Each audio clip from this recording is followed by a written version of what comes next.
consistent, reliable performer. Like if you look at what the pros would use on tour, like these guys need reliable performance equipment. You know, they've really got to cover a lot of ground on a wave. 99% of the time, they're on thrusters. I have noticed, who was it, CJ, and I see Kelly rides a quad sometimes, but even when we were down in France, does anyone know the results of the contest in France, or they haven't gone any further yet? Before I say something stupid, but I didn't actually think Kelly was surfing that well on his quad. I could see he did actually get a winning wave and got through his heat, but he was inconsistent and he kind of, you know, got stuck a few times and just didn't quite join the dots. But then he did also get a magic wave too. Okay, a thruster.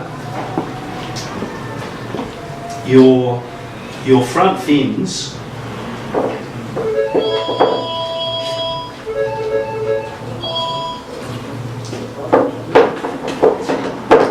Okay, your front fins are what helps you pull into a turn, and they act as a pivot point. So when you turn a thruster, the front fin will help to pull it around, but the tail fin literally is going through the water like this. And so as you get on a thruster, as you work it down the line like that, the tail fin's literally doing this. So just as like a fish wiggles its tail, as you work your board, you can get your tail fin to basically mimic the action of the fish and generate drive and speed. So that's where you see a lot of the times on a thruster, as opposed to any other design, guys can actually outsurf the wave, and they can just really generate a lot of speed, go right out wide, cut back, and they're just all over the place. So that's the benefits of a thruster. When you've got waves that offer you a constant source of push, that's when a quad can feel okay. I've noticed that quads in general, the tail fins are coming a lot closer together now. And I found in the past, whenever I experimented with quads, I found bringing the tail fins in closer made them more effective, almost coming back to a thruster.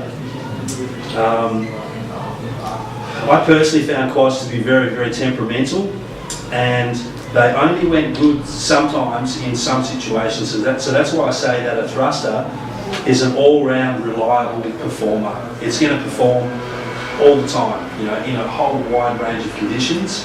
There are times where a quad can be better.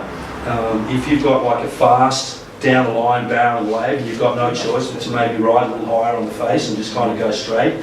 You've got those two fins holding you into the wall, holding you up high. So I found that in bigger surf where you just want to drop in, not even bottom turn, but just drop mid-face and run and shoot a sort of down the line wave, the quad can feel okay there. And they can also feel okay in super, super soft, gutless waves, because just as you can get thrust from that tail fin, you also get drag from that tail fin. So, and by setting the tail fins out on the rail more, it makes the board feel freer and looser. Like, you know, if you go to turn a quad, you'll always feel that they want to spin on the spot a lot easier without as much drag from the tail fin, because as like a two fins here, you've got like two fins here and two fins there. As you go to do a turn, if you can imagine, even where a thruster fin would be situated further back, as you go to do a turn, it's literally dragging through the water sideways. So on a quad fin, there's not as much sideways movement on that tail fin as it's going through a turn. So there's a little less resistance or a little less drag with a quad, but also not as much drive either. So they're a little bit harder to generate speed on, like whereas that thruster you can generate speed. And I have found quads to be a bit temperamental, and my personal theory, after I tried a different design once, I tried what was called an inline single fin, where I had a single fin up the front with like a thruster fin behind it, and I was convinced that I would be able to get on it and work it for speed. just like a thruster, because instead of using the two side fins as the pivot point, I was using this larger centre fin as the pivot point, and then the tail fin would still be doing that. Anyway, it just didn't work. Like, it just didn't go. It was just so slow. And I felt like I was dragging a chunk of weed, and I was like, what the hell? And the theory that I came up with was that the turbulence that was coming off the front fin, the tail fin was going straight into it, and it wasn't able to function effectively and, you know, drive me through the water. So I think sometimes when quads get temperamental and get funny, it's because the turbulence coming off the front fin is starting to interfere with the tail fin, and I honestly believe that's why a lot of the latest quads I'm seeing now, the tail fins are just coming in closer to the centre fin, and I found a very similar thing myself in the past, that they felt less temperamental when the tail fins were in closer, and I think because there's less chance of getting turbulence from the front fins interfering with the tail fin. So there's quads and thrusters there. 5, I see a lot of 5 fin setups, but not a lot of people ride 5. You know, they're either riding 4 or 3, but obviously you need that 5th plug. But I think 5 is just over finned. And the single fin, that has, you're never going to be able to get the speed on a single fin on a softer wave than you will on a thruster. Like, as far as your ability to work a board for speed, thruster you can just generate so much extra speed, whereas a single fin it's a little bit more like go with the flow. So single fins on longboards are quite effective,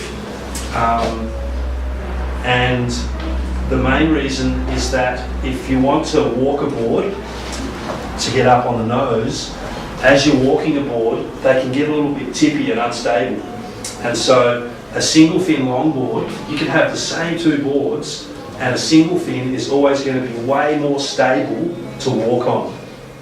And that's because that fin is deep in the water, and so as you walk, as the board starts to tip a bit, the fin's in the water, and for the board to tip, the fin's got to do that. And for it to tip that way, it's got to do that. So you've got a lot of resistance down there at the tip, and that, as you're walking, it literally stops the board from tipping, whereas you can walk on a thruster longboard and you've got to be a lot more precise with your steps right up the middle. You can't, you know, but yeah, you can't, if you're a little bit imprecise, a thruster can over-respond and then make it harder to walk. So single fin longboards have a place when you want something really super stable that's good to walk on, but then the downside is they're not as performance oriented.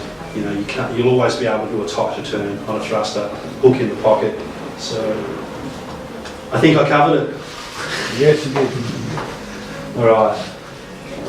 Can you do the beer thing? Yeah, maybe there is a little of a break before we get to the design. Yeah, but somebody wants to put their hand up for a new board. Where it relates to each of you. And yeah, I think it'll be maybe we can fix the computer and show how it's actually designed. But yeah, where are the beers? So can I